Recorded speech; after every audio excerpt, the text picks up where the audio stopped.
paling utama sekali, marilah kita ucapkan puja syukur kita kepada Allah Subhanahu wa Ta'ala, yang mana Dia telah membuat hamba-Nya tertawa bahagia, mencintai dan membenci, mengasihani dan memberi, sehingga Dia telah memberikan kita beribu-ribu kenikmatan, baik itu nikmat iman, nikmat kesehatan, sehingga pada saat ini kita masih bisa bernafas dengan nyaman.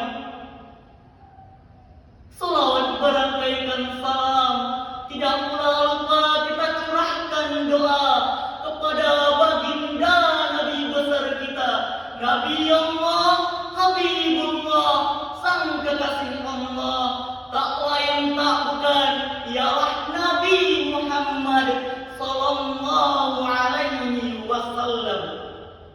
Dengan ucapan sallallahu wasallam ala nabi sayyidina Muhammadin wa alihi wa sahbihi ajma'ina.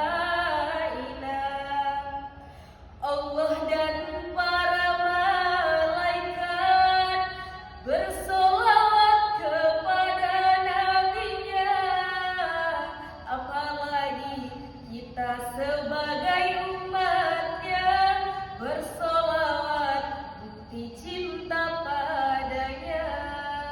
berupa pesan doa, Allahumma sholli ala sayyidina Muhammad wa ala ali sayyidina Muhammad.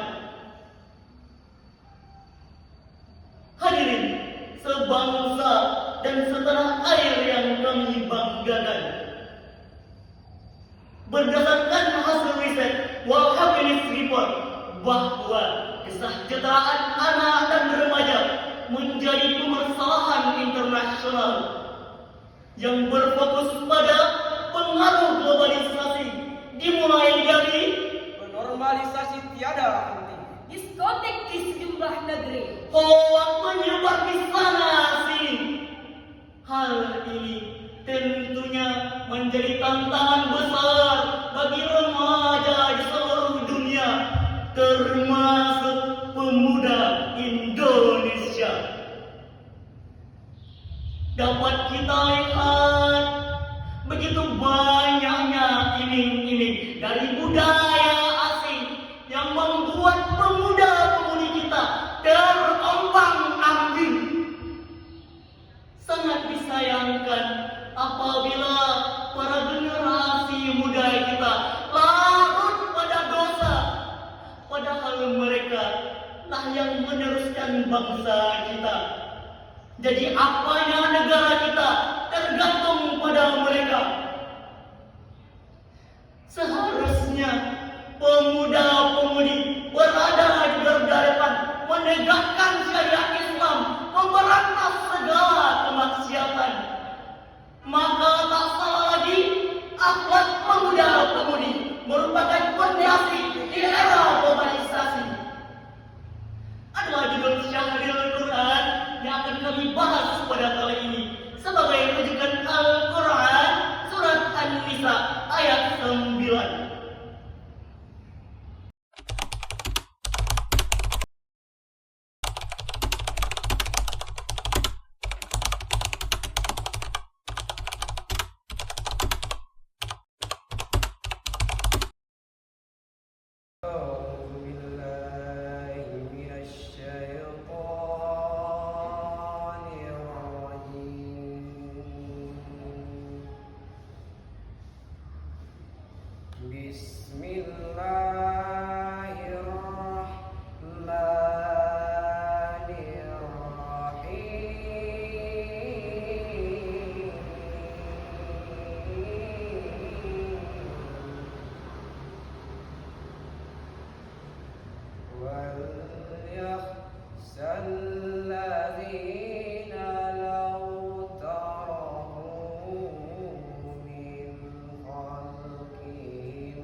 فليتقوا الله وليقولوا قولا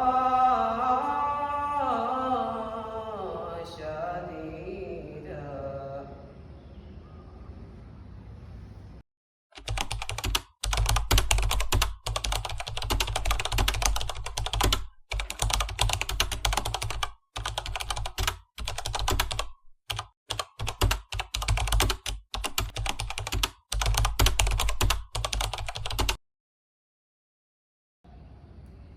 Terjemahan Quran Surah An-Nisa ayat 9.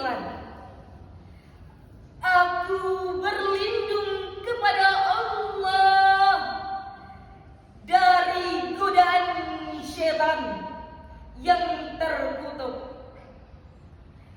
dengan menyebut asma Allah yang Maha Pengasih, Maha Penyayang. Hendaklah takut kepada Allah orang-orang sekitarnya. Mereka meninggalkan keturunan yang lemah yang berada di belakang mereka. Mereka khawatir akan kesejahteraannya. Oleh sebab itu, mereka hendaknya bertakwa kepada Allah dan hendaknya mereka berbicara dengan tutur kata yang benar. Maha benar Allah dengan segala firman-Nya. Menurut tafsir Fidhalil Quran karangan Sayyid Qutb, ayat tersebut menjelaskan awalnya tentang rakyat Arab terhadap perlakuannya yang begitu dahsyat. Mereka menjadikan hukum rimba sebagai acuan. Oleh sebab itu, banyak rakyat Arab menjadi lemah dan takut. Ayat tersebut menjelaskan kepada kita dan sekaligus memerintahkan kita untuk mempersiapkan generasi selanjutnya. Jangan sampai generasi di bawah kita menjadi generasi yang lemah. Lemah di sini maksudnya sangat luas, karena memang itulah yang dikehendaki oleh Al-Quran, yaitu universalisasi makna.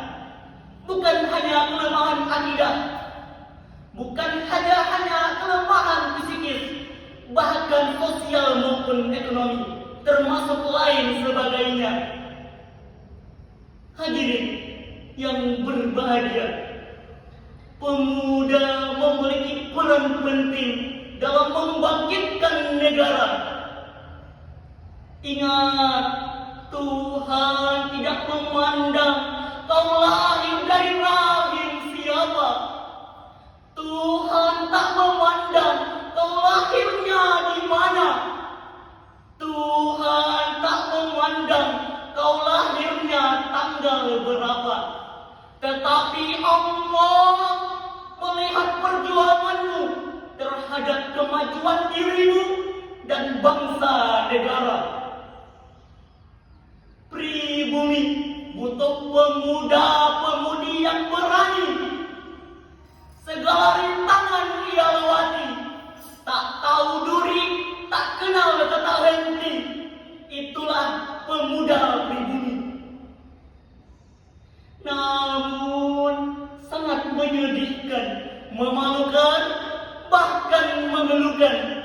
Tidak sedikit pemuda yang kaya raya, segala ada, segala punya, istilahnya perusahaannya di mana-mana, sawahnya lega, duitnya lemah, tetapi batinnya tersiksa, hatinya penuh dengan gegana akibat jurang narkoba dan rayuan wanita penggoda. Na'udzubillahi min dzalik, na'udzubillahi min dzalik. Maka dari itu, kami di sini ingin menyampaikan solusi di era globalisasi. Ada 3 solusi yang akan kami sampaikan. Yang pertama, Kita sebagai pemuda harus semangat belajar agar berilmu pengetahuan. yang kedua, Perdalam ilmu agama supaya tidak terlena pada dunia Dan yang ketiga, para pemuda-pemudi harus berani dan mempunyai banyak solusi. Teman-teman sekalian, para hadirin sebangsa dan setanah air yang kami banggakan.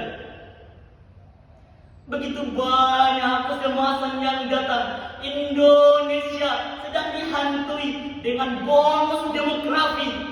Bonus demografi yang datang dari kebijakan pemerintah pada tahun 1970, yaitu kebijakan keluarga berencana tersebut mengakibatkan Indonesia mengalami transisi demografi atau perubahan umur penduduk, di mana proporsi anak usia 15 tahun ke bawah menurun dengan cepat, diiringi dengan peningkatan jumlah penduduk usia kerja dan peningkatan perlahan penduduk lansia.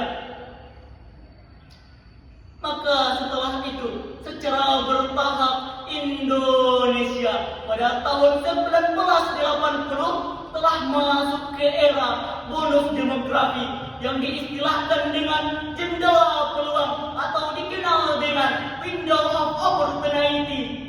Hal ini tentunya sangat mencemaskan bagi pemuda-pemudi kita, apalagi Para anak yang kurang bimbingan. Sehingga skillnya tak dapat dikembangkan. yang akhirnya menimbulkan pengangguran. Sungguh menyedihkan. Mantan Presiden Republik Indonesia yang keempat, Abdul Rahman Wahid, berkata, "Wajadka ummuka ya ibnu Adam bakiya, wan nasu haulaka yadhakuna surura, fajahat li nafsik, fajahat li nafsik, fajahat li nafsik, kay takuna izabaku fi yaumi mautika dohikan masrur."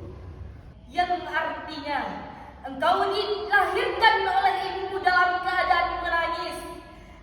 Sementara itu, orang-orang di sekelilingmu tertawa bahagia. Maka berjuanglah kamu, berjuanglah kamu, berjuanglah kamu. Sementara itu, orang-orang di sekelilingmu bersedih. Kaulah yang tertawa bahagia.